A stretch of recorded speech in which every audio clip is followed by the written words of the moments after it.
Growing up in the 90s and the early 2000s, Nickelodeon was an absolute staple of my childhood. From animation to live action, there was always something on Nick that I was eager to watch. So welcome to part 1 of 2, where I'm going to rank all of the Nickelodeon shows that I grew up watching. This video is only going to focus on shows from the 90s, even though some of these kept going past the turn of the century, but I'm going to cover the shows from the 2000s in my next video, so feel free to subscribe if you want to be notified when that comes out. I'll be ranking the cartoons, live action shows, the Nick Jr. shows, or Noggin if you're old like me, and the game shows. I'm also only going to cover shows that I actually watched, so sorry to fans of 100 Deeds for Eddie McDowd, but Scott Kramer's got a video on that if you really need your fix. First up, Doug. So technically only the first 4 seasons count as a Nick show since it moved to Disney after that, which I gotta say, kind of a baller move. I think it's the only show to go from Nick to Disney like that. Anyways, I really enjoy this one, and I think I like it more now than I did as a kid. For being one of Nick's first shows, it was kind of a success, going on to even have a movie of its own, but it hasn't really had like the staying power of some of the others on this list.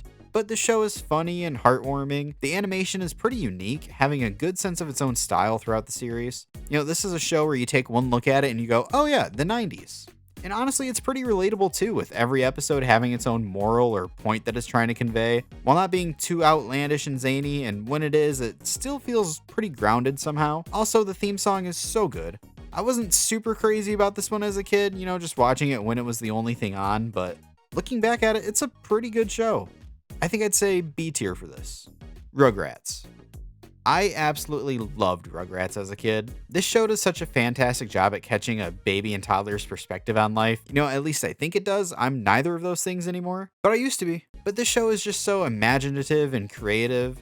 And going back to it as an adult, it's actually pretty funny, and you catch a lot of things from the adults in the show that kind of go over your head when you're a kid. And this show's got some great lessons and messages in it as well, you know, from being brave and conquering the fears kids might have, like using the big toilet or sleepovers, to, you know, just learning about the world around them. It really feels like it tries to see things from the kids' point of view and help them learn these lessons along the way.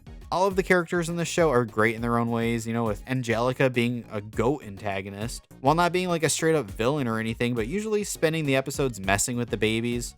But there are some episodes here and there that make her much more of a sympathetic character. You know, Rugrats does some things that shouldn't work, like the art direction in the first couple of seasons is really rough, but it's kind of got a charm to it that sets it apart from the other shows. There's also moments in the show that could be scary for some kids, but you know, the babies always conquer them in the end. There's literally an episode in the first season where Tommy gets kidnapped in his front yard, but it all comes together to make a show that's unique, funny, and full of heart. I'd say Rugrats is S tier. Ren and Stimpy. Some of you might not like me after this, so I'm sorry, but I cannot stand Ren and Stimpy. Never have, never will. How this show was on Nickelodeon is kind of astounding. Well, you know, they did make Mr. Meaty, so I guess not that astounding. But I just could not get into this as a kid or as an adult. One of my best friends growing up really loved this show, and I'd try to watch it with him, but it just never caught on with me. And like, yeah, this show's gross, but I'm no prude. You know, I've watched all of Mr. Pickles. Gross out animation is fine by my standards, but something about this show just kind of always rubbed me the wrong way. I can't quite put my finger on an exact reason why, but I just do not like this show. Could be the animation, could be the voice acting, could be the jokes and storylines, or it's just a combination of all of the above that I just don't enjoy for some reason. I know that the show is beloved by many, but I'm not one of them. I'd say D tier. Rocco's Modern Life. So this is a case of a show that I knew of as a kid, but never really went out of my way to watch. I've probably seen it more often as an adult than I did as a kid. You know, I didn't really get it at the time when it was coming out. Something about it just never really drew me in. But looking back at it, it's a pretty great show. It's funny and it has some fantastic characters that honestly should be considered as iconic as characters like Spongebob or Patrick. The animation is fun, the storylines are interesting, and the voice work is really great too, especially deciding to make Rocco Australian, which is kind of a bold choice in the 90s. I can 100% see why this show has a big number of fans, but it just never really caught on with me personally, so I think I'd throw this on the B tier. Real Monsters. So this is another show that I wasn't really super into, but I did catch it here and there and don't have any like dislike for it or anything, but it just never really stood out to me, which is weird considering the show has such a unique style to it. It's definitely a bit off-putting at first, but I mean, it's a show about monsters, so that makes sense. And even though I never got into it much, I can see the good in it. You know, it's unique and funny and not really something that Nick ever really tried to recapture with the creepy aesthetic. But at the same time, it was never really my thing, so I think I'd put this on B tier as well. Hey Arnold. So this isn't my favorite show on this list, but I might call it the best show on here. There's nothing too crazy or zany going on in this show besides, a couple of characters, but this show is firmly grounded in reality. It's a show just about a normal kid in a pretty normal neighborhood, growing up and learning valuable life lessons along the way. And the messages this show tries to get across are usually a bit more meaningful than, like the surface level lessons you get from a lot of these animated shows, and sometimes a lot more mature than something you'd expect from a Nickelodeon cartoon. But the best thing about this show is the characters. They're all so relatable and likable. Even the antagonists in the show usually turn out to be pretty sympathetic, especially the main one, Helga. This show has so many just memorable characters and moments. The writing in this is top level, from the characters to the storylines to the humor. And I love the use of jazz throughout the show too. It gives it really a different feel than a lot of the other shows. All in all, I think this show is funny, creative, relatable, and really honest and touching at times. Hey Arnold is S tier. Angry Beavers. So this is yet another show in the boat of only really watched it when nothing else was on, but I should have spent more time with this one as a kid. Going back to it, this show is not only silly and zany, but the humor here is actually pretty smart and clever at times too. The characters are great. They have sort of like the odd couple feel to them, with one of the Beavers being like a clumsy goof and the other one being the witty mature one. And it's a trope in these kinds of shows, but that's because it works. Also, the show kind of feels like a precursor to things like Regular Show, where the characters start off in like pretty normal situations that just spiral out of control, and I love that. The animation is creative and fun, and the voice works pretty good too. This is really the one show here that made me think maybe I should have given this more of a chance as a kid. Solid A tier. Cat Dog. Probably the strangest premise of any of these shows. Babies make sense. Monsters, sure. Talking animals, of course.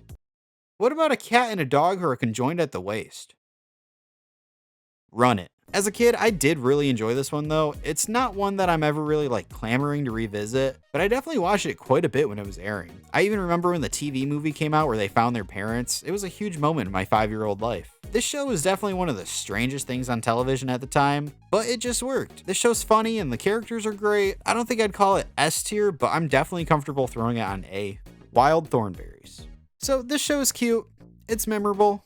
It has good characters like Donnie and Nigel, and I watched it quite a bit as a kid. But I think this show's pretty boring. It's a good concept, the main character Eliza travels around the world with her family who makes, a documentary TV show about wild animals, and she has a secret ability to talk to them. But every episode just kind of feels like the same thing over and over. There's some really memorable episodes that stand out, like the one about her getting her ability, or the one about them adopting Donnie, the wild crazy boy. But outside of those couple of episodes, I couldn't tell you anything specific about any other episode of this show. The most memorable thing about this show is the crossover movie with the Rugrats, and this show was the weaker part of that movie. I will say though, Nigel Thornberry is the best thing to come out of this show, point blank. But even with a couple of great characters, I still think this show doesn't quite live up to all the hype that it had back in the day. I'd say C tier. Spongebob. Listen, I'll be the first to admit it. SpongeBob nowadays, not it. Past like season 4 or 5, it falls off pretty hard, and as far as I've seen, hasn't really come back to the standards of the first couple of seasons. But seasons 1 to 4? Ooh, absolutely goated. There is not a single show out there that has permeated my life as much as the first couple of seasons of SpongeBob. So funny, so quotable to this day. I'm sure a SpongeBob quote pops in my mind at least 3 times every single day of my life. If you sat me down to watch any episode from the first 4 seasons, I'm sure I could quote like 75% of the dialogue in every episode, if not more. I don't think there's very much out there that's going to beat early SpongeBob. And since we're talking about SpongeBob from the 90s, S tier, without a doubt. Rocket Power. This show was my life as a kid. This, along with the Tony Hawk games, is what got me into skating and biking, and the character Twister made me want to get a camera of my own and learn how to make videos, which leads us here today. So without this show, I probably wouldn't even be doing this channel right now. I will say, sometimes it feels like the show tries a little too hard to be like the cool Nick show, but I don't care. This show is rad and it knows it. The animation is fun and unique, and it does a decent job of portraying the culture of skating in the late 90s and early 2000s. The characters are all great in their own ways, it's funny, the riding scenes are done pretty well, especially for being a cartoon. And don't act like the episode with Tony Hawk wasn't the biggest deal in the world the year that it came out. Okay, maybe not the biggest deal that year, but it was still great. I absolutely adore this show, and I was obsessed with it as a kid. I love this show so much. S tier. And that's going to do it for the cartoons for the most part, so let's get into some live action shows here, starting off with Are You Afraid of the Dark? So this was sort of like a precursor to Goosebumps. This was Nick's take on scary stories for kids, and it was honestly pretty damn effective, at least for me. It revolves around a group of kids getting together in the middle of the woods at night and telling spooky stories to each other. Okay, first off, where are your parents? The stories would have to do with something spooky like ghosts, aliens, curses, anything like that, with the story being shown to the viewers instead of, just like watching the kids tell the story. But the show was great, and at the time it was sort of an untapped market for something like this, with the Goosebumps book series only coming out that year and the show not until a few years later. It only lasted a few years, but then was picked up for a revival around 99, which only lasted for a season, and then another revival in 2019 that I think had 3. But just looking back on the original, this show was a great time, especially if you're a kid who liked getting just a little creeped out every now and then. And as one of those kids, I'm putting this on A tier. All That. When it comes to Nick's live action shows, I don't think any had as big of an impact as All That. What was basically Saturday Night Live for kids, a show featuring a fantastic revolving door of talented and funny kids, would lead to some of Nickelodeon's biggest shows being spun off from it. You've got Keenan and Kell, and then The Amanda Show, which led into Drake and Josh, which led into iCarly, making this sort of pipeline of shows spinning off of it. And it ended up making some stars who are still pretty active in the industry to this day.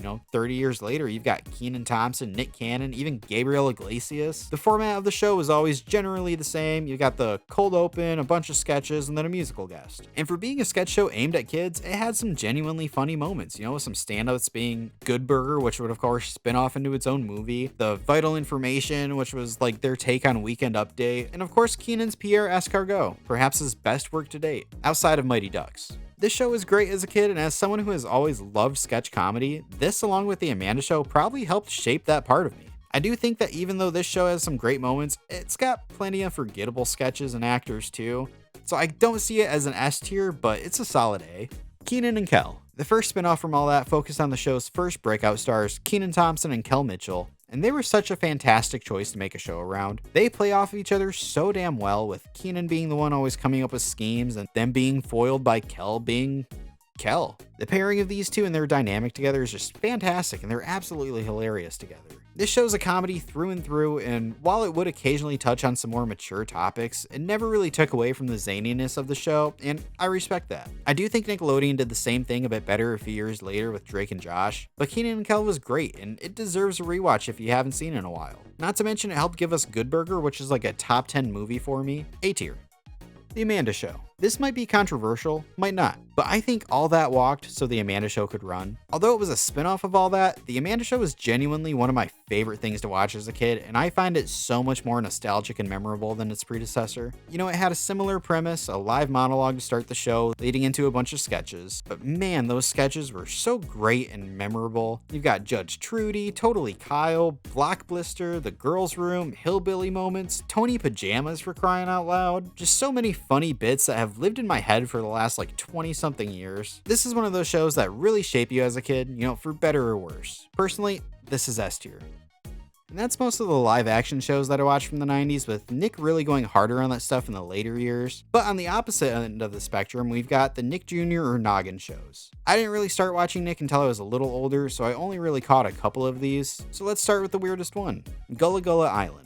So this show was pretty normal for the most part. It's about a family who lived on an island, and they teach kids important values and lessons, mostly through songs, and it was actually really great at what it was trying to accomplish. And oh yeah, they had a giant ass frog. But what family doesn't? But for real, this show was fantastic, and I loved it as a kid. It's got great values to teach and showed a part of the world and life to kids who might not have been exposed to it otherwise. There are some aspects of the show that are a bit substandard, especially in the earlier seasons when it comes to the acting and the dialogue, but the educational and cultural aspects of the show absolutely help make up for it. I think I'd put this on B. So these next two I already touched on in a previous video talking about my kids' favorite shows, so I'm not going to get super in depth with them, but if you want to hear a more thought out opinion, you can watch that here. Blue's Clues. One of the greatest preschool age shows of all time in my opinion. Everything about this show is fantastic, especially the host. S tier. Little Bear. A very sweet and charming show with great animation and lessons, but kind of a bit boring to watch. I turn this on when I want my toddler to just sit and relax with the show, but it's great. A tier. And finally, a section of Nick that I miss greatly, the games. Most of these would end up on Nick Gas at some point, which, in case you didn't know, was a sub-channel dedicated to games and sports, and I absolutely loved it as a kid.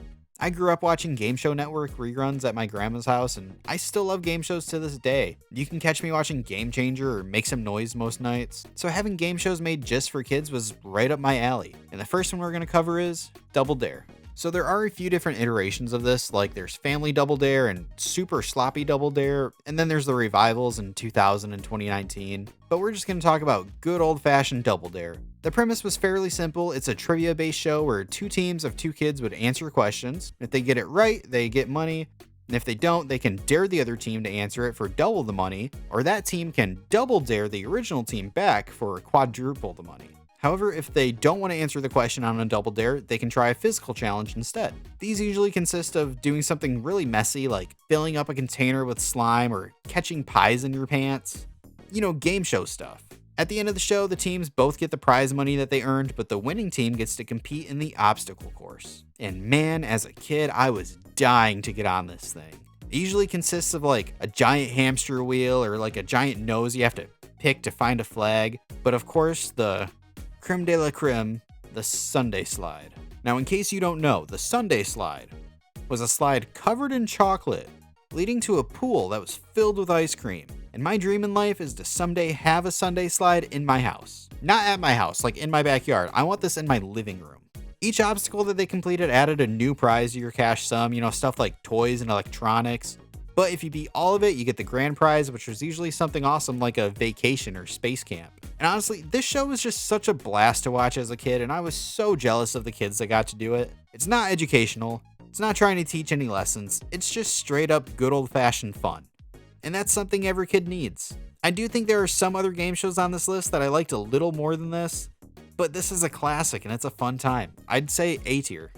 Guts. Now, where Double Dare was sort of like a traditional game show for the most part, this would be considered more of like a sports show. No trivia questions here, just kids competing in events. You know, they've got racing, or they had like extreme versions of basketball and soccer where they were strapped into harnesses. There were usually 4 events like this where they get awarded points based on how well they did, before leading to the most exciting part of the show, the crag. Whether it was the aggro crag, the mega crag, or the super aggro crag, it was the best part of the show. Now, the crag, for those unaware, was a giant man-made mountain that 3 contestants had to climb. It's filled with obstacles that the players had to avoid and buttons that the players had to activate while trying to just summit this Goliath of a contraption. The players got points based on who came first and last, and the points for the crag are worth a lot more than the other events, so they could really change the tides here and come out on top. Pun intended. The player with the most points at the end was awarded a gold medal, but who cares about that when they also received a piece of the crag itself? And man, I wanted to get my hands on one of those. And I'm gonna get it one day. Just you wait and see. This show was so exciting to watch as a kid. I would spend days in the summer where instead of, me being outside and being active, I'd be sitting in my basement watching marathons of Guts. Maybe that was counterproductive, but I don't care. This show was rad and fun and different from all the other kid game shows at the time, and I just absolutely loved it. And if anyone has their hands on a piece of the crag and they want to sell it to me, let me know. S tier.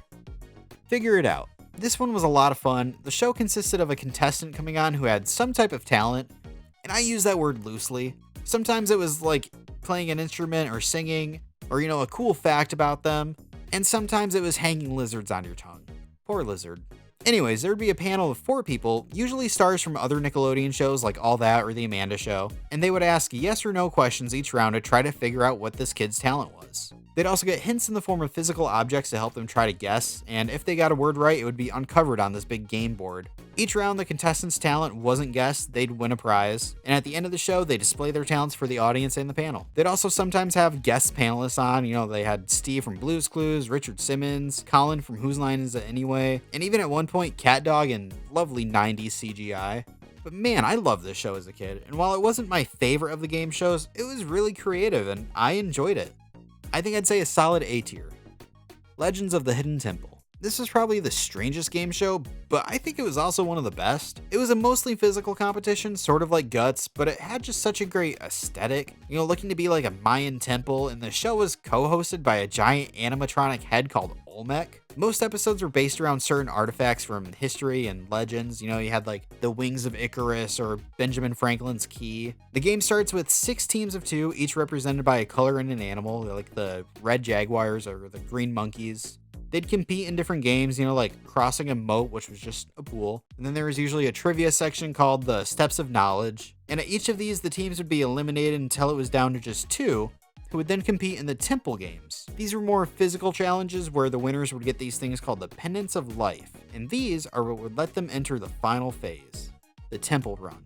This is the magic of the show, where they would run through this giant temple attempting to find and retrieve the artifact in a certain amount of time while avoiding the temple guards. Let me say, those guys were kind of terrifying as a kid. If they managed to get through it unscathed with the artifact, the team wins the grand prize. Honestly, I think this was just such a creative game show with a really unique feel and gameplay.